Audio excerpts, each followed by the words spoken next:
Dear students, ഇന്നത്തെ നമ്മുടെ video SSLC വിദ്യാർത്ഥികളുടെ ഇംഗ്ലീഷ് സബ്ജക്റ്റിലെ 3rd യൂണിറ്റാണ്.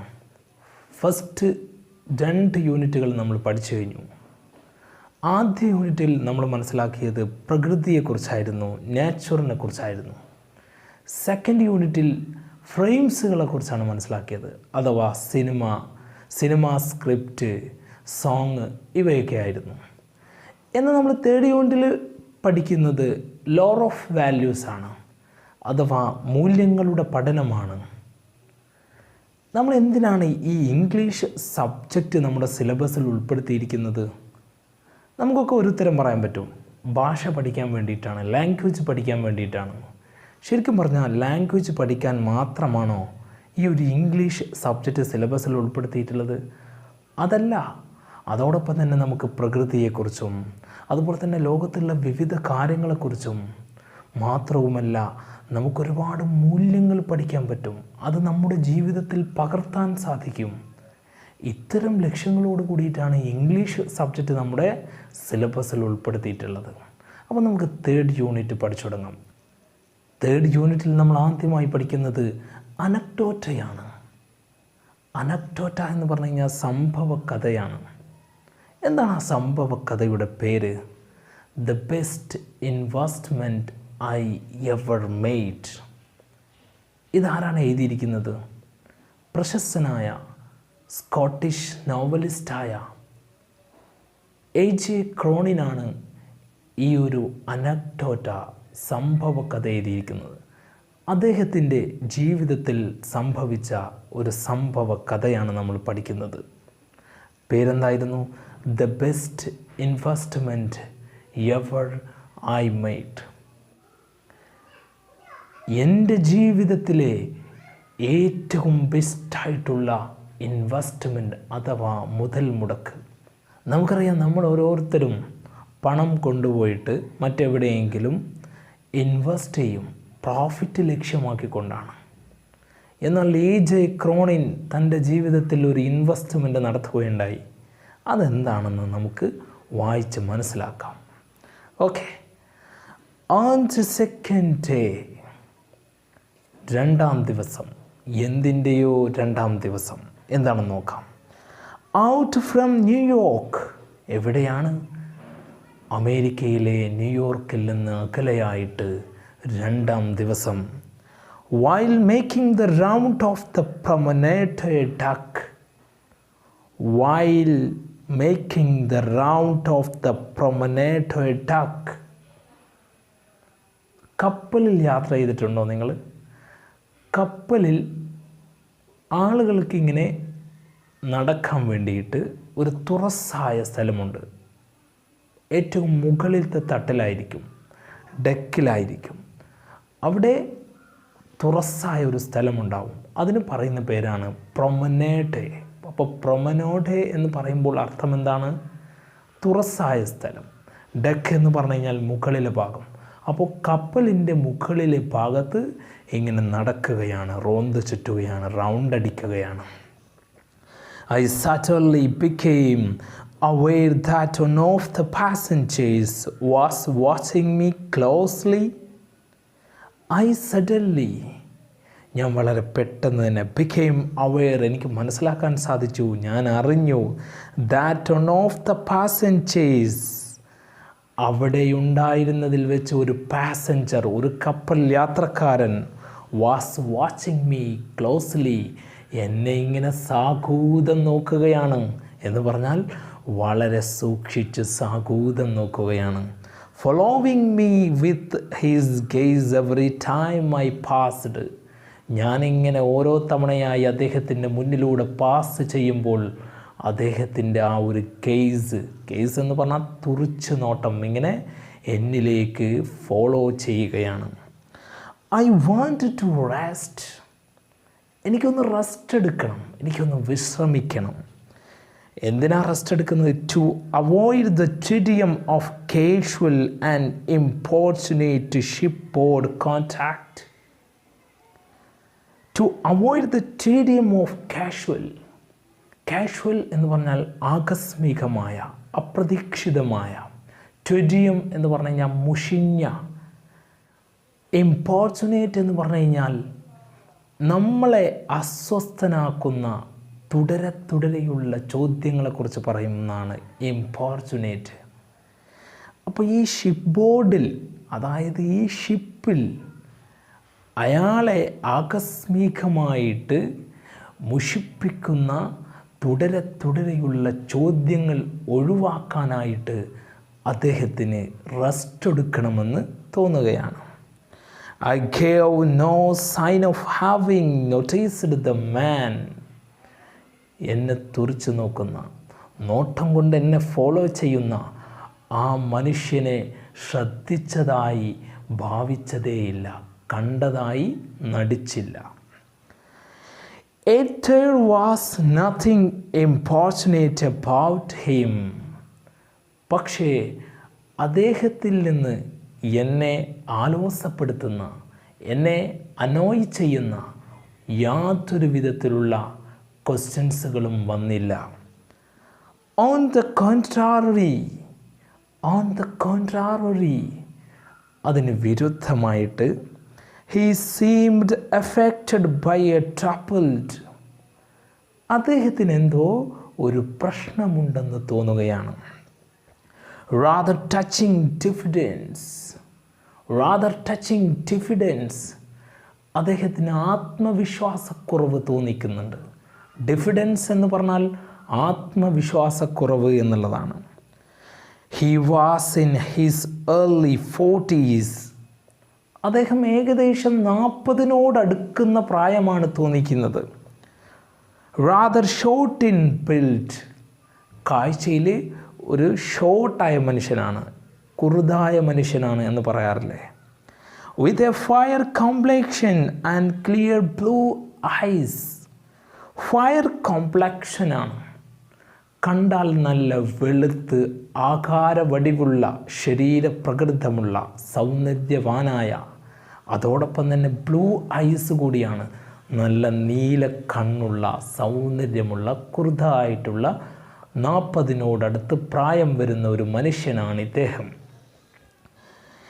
His thin hair had begun to recede from his forehead. His thin hair, അദ്ദേഹത്തിൻ്റെ കട്ടിയുള്ള മുടിയാണ്. had begun to recede, അതിങ്ങനെ മുകളിലേക്ക് കയറിയിട്ടുണ്ട്. ഫ്രം ഹിസ് ഫോർഹെഡ്, നെറ്റിയിൽ നിന്ന് ഇങ്ങനെ കയറിപ്പോയ മുടിയാണ് അദ്ദേഹത്തിൻ്റെ തലയുടെ ഷേപ്പ് എന്ന് അദ്ദേഹം പറയുകയാണ്. ഹിസ് ഡാർക്ക് സ്യൂട്ട്, അദ്ദേഹത്തിൻ്റെ കറുത്ത കോട്ട്. സോബർ ടൈ, സോബർ എന്ന് പറഞ്ഞാൽ ലെസ് ബ്രൈറ്റ്, അതായത് തിളക്കമില്ലാത്ത, മങ്ങിയ, അതൊരു ജെൻറ്റിൽമാൻ ലുക്കുള്ള വേഷവിധാനമാണ് എന്ന് അദ്ദേഹം സൂചിപ്പിക്കുകയാണ്. അപ്പോൾ സോബർ ടൈ ആണ് കെട്ടിയിരിക്കുന്നത്, അതായത് തീരെ ബ്രൈറ്റ് അല്ലാത്ത മങ്ങിയ ഒരു ടൈ ആണ് കെട്ടിയിരിക്കുന്നത്.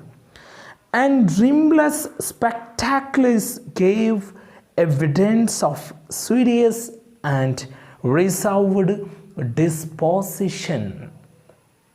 ശ്രദ്ധിക്കുക, അദ്ദേഹം എന്ത് ചെയ്തിട്ടുണ്ട്? റിംലെസ് ആയിട്ടുള്ള സ്പെക്ടാക്കിൾ ഉണ്ട് എന്ന് പറഞ്ഞാൽ റിമ്മില്ലാത്ത കണ്ണട. അത്തരം കണ്ണടകൾ ഉപയോഗിക്കുന്നത് വലിയ വലിയ ബുദ്ധിജീവികൾ, അല്ലെങ്കിൽ കുറച്ച് സീരിയസ് ആയി നടക്കുന്ന ആളുകൾ, അവരുടെ ഒരു അപ്രോച്ചാണ് rimless spectacle. Okay. Gave evidence of a serious and reserved disposition. Reserved dispositions ആണ്, എടുത്തു പറയക്ക രീതിയിലുള്ള ഒരു വ്യക്തിത്വം, അതാണ് റിസർവ്ഡ് ഡിസ്പോസിഷൻ എന്നതുകൊണ്ട് ഉദ്ദേശിക്കുന്നത്.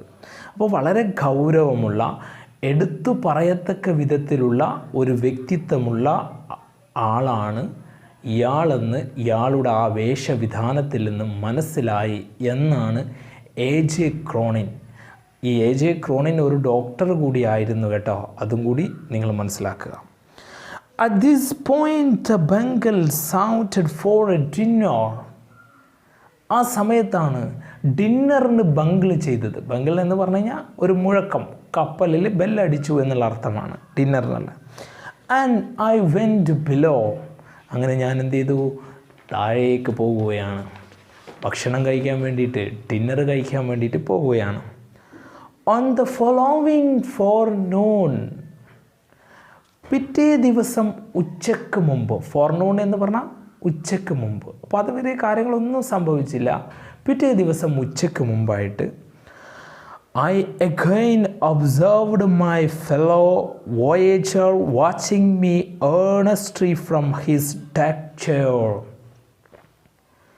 I again observed, വീണ്ടും ഞാൻ നിരീക്ഷിച്ചു, ഞാൻ കണ്ടു, my fellow voyager, എൻ്റെ സഹ കപ്പൽ യാത്രക്കാരൻ.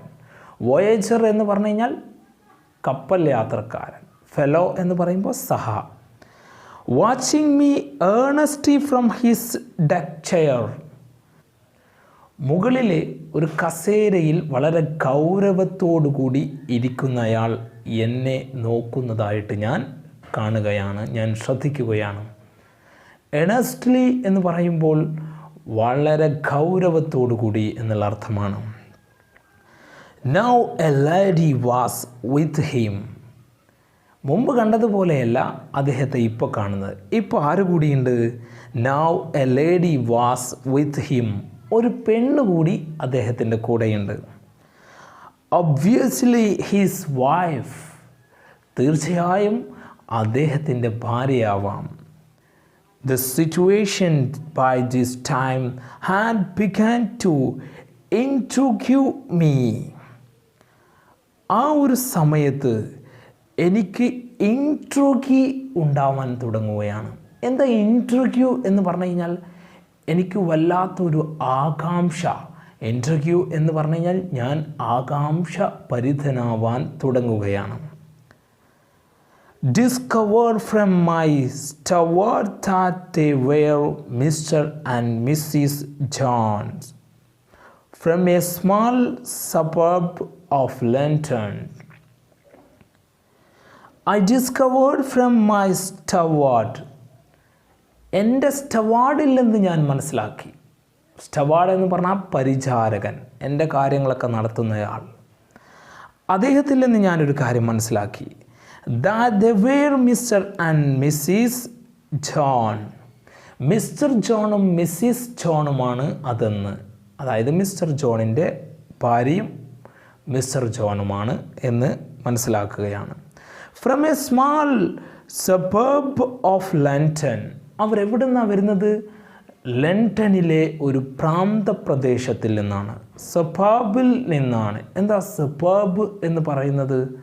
അതായത് നഗരത്തിൽ നിന്ന് കുറച്ച് വിട്ടിട്ടുള്ള എന്നാൽ നഗരത്തോട് അടുത്ത സ്ഥലമാണ് സബർബ്, പ്രാന്തപ്രദേശം എന്ന് പറയും. അവിടെ നിന്നാണ് അവർ വരുന്നത്. അപ്പോൾ ഇവർ ഏത് വാസികളാണ്? ലണ്ടൻകാരാണ്. When another day passed without events, അങ്ങനെ ഒരു ദിവസം കൂടി ഒന്നും സംഭവിക്കാതെ കടന്നു പോകുകയാണ്. I began to feel certain that Mr.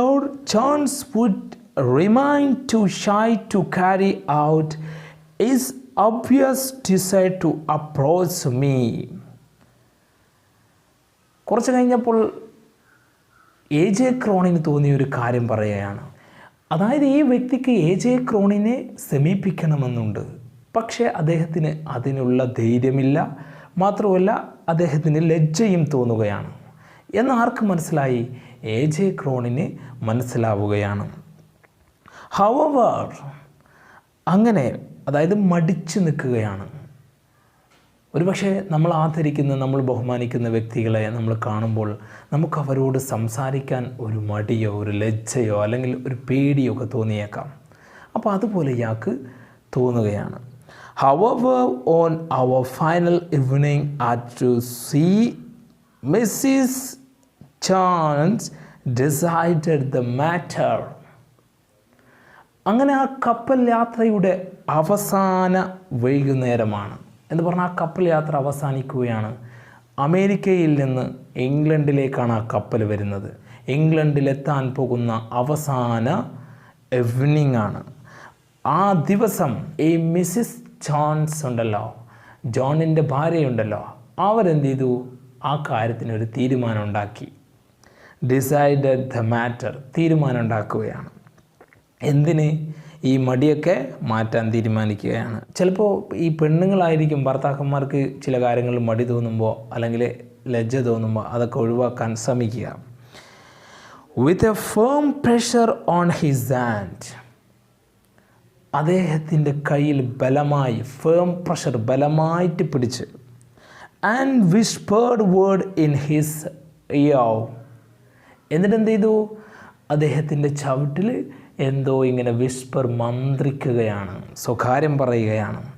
She അർജ്ഡ് her husband towards me, എന്നിട്ട് എന്ത് ചെയ്തു? അവളുടെ ഭർത്താവിനെ എന്നിലേക്ക് നിർബന്ധിപ്പിക്കുകയാണ്, അർജ് ചെയ്യുകയാണ്. As I passed along the deck, ഞാൻ ഡെക്കിൽ ഇങ്ങനെ പാസ് ചെയ്യുമ്പോൾ, ഡെക്ക് എന്ന് പറഞ്ഞാൽ നേരത്തെ പറഞ്ഞതാണ്. എന്നിട്ട് എന്താ സംഭവിക്കുന്നത് നോക്കാം. എക്സ്ക്യൂസ് മീ ഡോക്ടർ, ദയവായി ക്ഷമിച്ചാലും doctor. I wonder if I might introduce myself, ഞാനൊന്ന് എന്നെ പരിചയപ്പെടുത്തിക്കോട്ടെ doctor. He spoke almost breathlessly, അദ്ദേഹം ഇത് പറയുമ്പോൾ ബ്രീത്ത്ലെസ്സിയാണ്, അതായത് ശ്വാസം ഇങ്ങനെ അടക്കി പിടിച്ചുകൊണ്ട് പേടിച്ചിട്ടാണ് പറയുന്നത്. Offering me the visiting card, അദ്ദേഹം എന്താ ചെയ്യുന്നത്? അദ്ദേഹത്തിൻ്റെ കയ്യിലുള്ള വിസിറ്റിംഗ് കാർഡ് കൊടുക്കുകയാണ്. ഒരുപക്ഷെ സംസാരിക്കാൻ പ്രയാസം ഉണ്ടായതുകൊണ്ടാവാം വിസിറ്റിംഗ് കാർഡ് കൊടുക്കുന്നത്. He held in his hand and studying my face to see if the name means anything to me, അങ്ങനെ അദ്ദേഹം എൻ്റെ കയ്യിൽ അത് നൽകുമ്പോൾ അദ്ദേഹം എൻ്റെ മുഖത്തെ ഇങ്ങനെ പഠിക്കുന്നുണ്ട്. എൻ്റെ മുഖത്ത് അയാളെ അറിയുമോ എന്ന് എന്തെങ്കിലും സൂചന തരുമോ എന്ന് അദ്ദേഹം നോക്കുന്നുണ്ട്. Then as it plainly did not, അങ്ങനെയൊരു സൂചനയൊന്നും എൻ്റെ ഭാഗത്തുനിന്ന് ഉണ്ടായില്ല. He went on with the same awkwardness. Awkwardness എന്ന് പറഞ്ഞു കഴിഞ്ഞാൽ ആ ഒരു പതർച്ച എന്നുള്ള അർത്ഥമാണ്. അങ്ങനെ അദ്ദേഹം പതർച്ചയോടുകൂടി വെൻറ്റ് ഓൺ ചെയ്യുകയാണ് എന്ന് പറഞ്ഞാൽ തുടരുകയാണ്, സംസാരിക്കുകയാണ്. If you could spare a few minutes, നിങ്ങൾക്ക് എൻ്റെ കൂടെ കുറച്ച് സമയം ചെലവഴിക്കാൻ പറ്റുമോ? My wife and I would like to have a word with you, എനിക്കും എൻ്റെ ഭാര്യയ്ക്കും നിങ്ങളോട് കുറച്ച് കാര്യങ്ങൾ സംസാരിക്കണം, അതുകൊണ്ട് നിങ്ങൾക്ക് എൻ്റെ കൂടെ കുറച്ച് സമയം ചെലവഴിക്കാൻ പറ്റുമോ? എ മൊമെൻ്റ് ലാറ്റർ, അങ്ങനെ കുറച്ച് നിമിഷത്തിന് ശേഷം, I was occupying the vacant chair beside them, ഞാൻ എന്ത് ചെയ്യാണ്? അവർക്ക് അരികിലുള്ള ഒരു ചെയറിൽ ഇരിക്കുകയാണ്. ബിസൈഡ് ദം, അവർക്കരികിലുള്ള ചെയറിൽ. ഹൾട്ടിംഗ്ലി ഹി ടോൾഡ് മീ, അദ്ദേഹം ഇങ്ങനെ വിക്കി പറയുകയാണ്, ഇടമുട്ടിക്കൊണ്ട് സംസാരിക്കുകയാണ്. അതാണ് ഹാൾട്ടിങ് എന്നതുകൊണ്ട് ഉദ്ദേശിക്കുന്നത്. He told me that this had been their first visit to America, ഇത് അവരുടെ ആദ്യത്തെ അമേരിക്കൻ യാത്രയാണെന്ന് വിക്കിക്കൊണ്ട് അദ്ദേഹം പറയുകയാണ്. It was not entirely a holiday trip, ഇതൊരിക്കലും ഒരു സമ്പൂർണമായ ഒരു ഹോളിഡേ ട്രിപ്പല്ല. They had been making a tour of the New England state. അവരുടെ യാത്ര എവിടേക്കായിരുന്നു? New England സ്റ്റേറ്റിലോട്ടായിരുന്നു. അമേരിക്കയിലെ ന്യൂ ഇംഗ്ലണ്ട് സ്റ്റേറ്റുകളിലേക്കുള്ള യാത്രയായിരുന്നു. എന്തിനാണ് അവരുടെ യാത്ര നോക്കാം. Inspecting many of the summer recreational camp for young people there. Inspecting many of the summer recreational camp. എന്തന്വേഷിച്ചുകൊണ്ടായിരുന്നു New England സ്റ്റേറ്റിലേക്കുള്ള യാത്ര? അതായത് സമ്മർ റീക്രിയേഷണൽ ക്യാമ്പുകളെ തേടിക്കൊണ്ടായിരുന്നു. എന്താ സമ്മർ റീക്രിയേഷണൽ ക്യാമ്പ് എന്ന് പറഞ്ഞു കഴിഞ്ഞാൽ? വേനൽക്കാലത്തെ റീക്രിയേഷണൽ ക്യാമ്പ്, അതായത് നമ്മുടെ മൈൻഡിനും ഒക്കെ ഒരു ഉല്ലാസം നൽകുന്ന ഒരു ക്യാമ്പുകളെയാണ് സമ്മർ റീക്രിയേഷണൽ ക്യാമ്പ് എന്ന് വിളിക്കുന്നത്. For a young people there, അതായത് പ്രത്യേകിച്ച് യുവാക്കൾക്ക് വേണ്ടിക്കൊണ്ടുള്ള, അത് തേടിക്കൊണ്ടായിരുന്നു അവർ പോയത്. ആഫ്റ്റർ വാഴ്സ്, അതോടൊപ്പം തന്നെ they had visited settlement houses in New York. ന്യൂയോർക്കിലെ സെറ്റിൽമെൻറ്റ് ഹൗസുകൾ അവർ സന്ദർശിച്ചിരുന്നു. And other cities to study the method employed in dealing with the cases of backwards, maladjusted and delinquent youth. പിന്നെ അവർ ചില സിറ്റികൾ സന്ദർശിച്ചിരുന്നു. എന്തിനാ സന്ദർശിച്ചത്? Study the method employed in dealing with the cases of backward, maladjusted and delinquent youth. എന്ന് പറഞ്ഞാൽ മാനസികപരമായിട്ട് വിഷമങ്ങൾ അനുഭവിക്കുന്ന, മലാഡ്ജസ്റ്റഡ് എന്ന് പറഞ്ഞാൽ മാനസികപരമായി വിഷമങ്ങൾ അനുഭവിക്കുന്നവരെയാണ്. ആൻഡ് ഡിലിൻക്വൻറ്റ് എന്ന് പറയുമ്പോൾ കുറ്റകൃത്യവാസന തുടരുന്നവരുണ്ടായിരിക്കും. അങ്ങനെയുള്ള ആളുകളെ എങ്ങനെയാണ് ഡീല് ചെയ്യുന്നത്, അതിനെക്കുറിച്ചുള്ള മെത്തേഡുകൾ പഠിക്കാൻ വേണ്ടിയിട്ടാണ് ഇവർ മറ്റു പല സിറ്റികളും സന്ദർശിച്ചത്. ഓക്കെ, അപ്പോൾ മലാഡ്ജസ്റ്റഡ് എന്ന് പറഞ്ഞാൽ മാനസികപരമായി പ്രശ്നങ്ങളുള്ളവരെ, ഡിലിൻക്വൻറ്റ് എന്ന് പറഞ്ഞു കഴിഞ്ഞാൽ കുറ്റകൃത്യവാസനയുള്ളവരെയാണ് ഡിലിൻക്വൻറ്റ് എന്ന് വിളിക്കുന്നത്. There was in his voice and manner, indeed in his whole personality, a genuine enthusiasm that was disarming.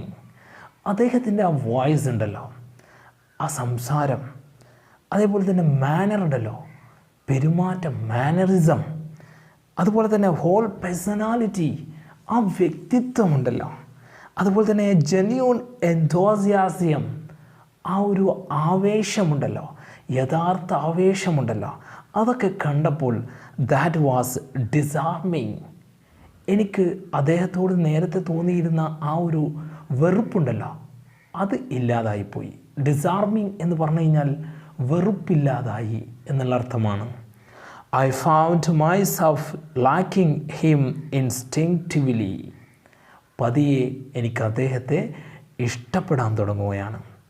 Questioning him further, പിന്നീട് അദ്ദേഹം പറഞ്ഞ കാര്യങ്ങൾ വെച്ചിട്ട് I learn that he and his wife had been active for the past 15 years in the field of youth welfare.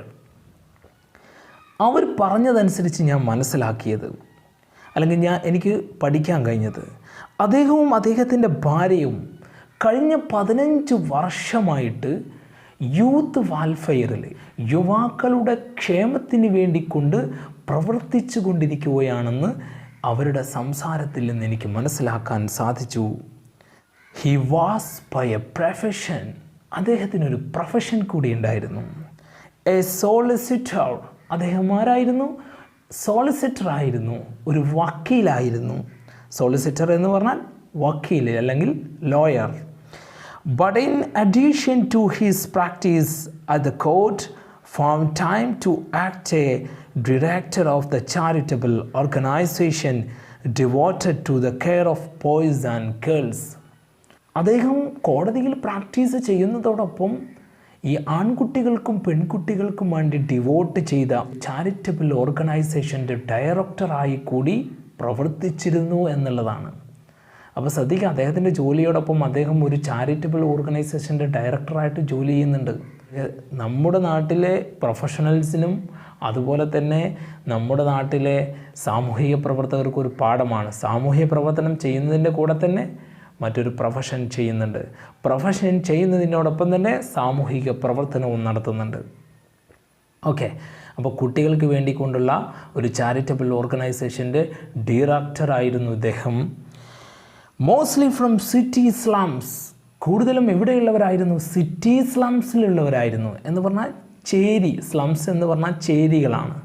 നഗരത്തിലെ ചേരികളിൽ നിന്നുള്ള ആൺകുട്ടികൾക്കും പെൺകുട്ടികൾക്കും വേണ്ടിക്കൊണ്ട് നടത്തുന്ന ഒരു ചാരിറ്റബിൾ ഓർഗനൈസേഷൻ്റെ ഡയറക്ടറായിരുന്നു ഇദ്ദേഹം. who had fallen under the ban of the law, അതായത് നിയമത്തിൻ്റെ വിലക്കിൽപ്പെട്ടുകൊണ്ട് കഴിയുന്ന ഈ സിറ്റിയിലെ ചേരിയിൽപ്പെട്ട ആൺകുട്ടികൾക്കും പെൺകുട്ടികൾക്കും വേണ്ടിക്കൊണ്ട് നടത്തുന്ന ആ ഒരു ചാരിറ്റബിൾ ഓർഗനൈസേഷൻ്റെ ഒരു ഡയറക്ടറായി പ്രവർത്തിക്കുന്ന വ്യക്തിയായിരുന്നു ഇദ്ദേഹമെന്ന്. So students, let us stop today's part. ഇന്നത്തെ പാട്ട് ഇവിടെ അവസാനിപ്പിക്കുകയാണ്. തീർച്ചയായും അടുത്ത പാട്ടിൽ കാണാം. Thank you so much.